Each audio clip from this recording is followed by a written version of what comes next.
Director Haynes, your office is prominently on the front page. So again, I'm going to talk about something I think that needs more than what for consumption by the American public. On page 20, you talk about the cyber threat. Now, back in the day when this annual threat assessment was done every year, it was a lot easier when we were talking about symmetric kind of threats that we face.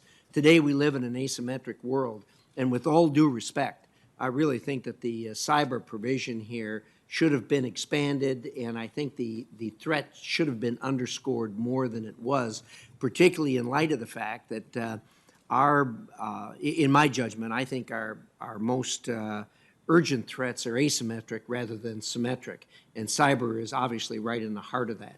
Could you give me your thoughts on that, please? Absolutely. Senator, I think there's nobody that would disagree with you in my experience in the intelligence community that cyber is a major threat and that our asymmetric threats are critical. The debate really centered on whether or not, in a sense, to emphasize it more in this section or to do so as we have done in the state actor threat piece, where you'll see that we've identified the cyber threats that are associated with many of the state actors that are sort of greatest adversaries in this space. And so it is not intended to reflect a lack of prioritization or emphasis on it, but rather the fact that it really imbues the entire threat assessment in many respects. Sort of pulling on it in different categories is critical. So I appreciate agree. that. And we know that over the years, the threat when it comes to cyber was mainly non-state actors. But a worrisome trend is more and more we're seeing state actors involved in cyber activity that threatens us. And I think probably the reason is there doesn't seem to be that much of a price that they pay for this. And it seems to me that that should be underscored more in the report. Your thoughts?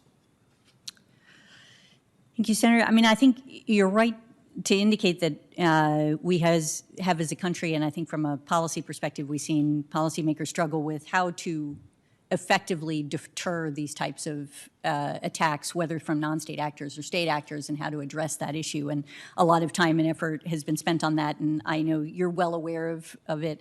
I think in the context of transnational organized crime, in effect, there is work that is being done to try to deter it through a variety of means, but whether it's effective, I think it's fair to say that it's not as effective as we'd like it to be. I think General Nakasone may have more views on this, and defer to him as well if you're willing.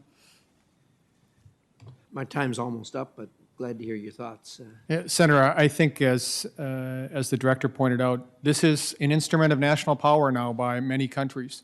And so one of the things that I think our nation has done over the past years is really realize that we must be continually involved in this domain, in cyberspace. This is what we've learned over the past 2 elections.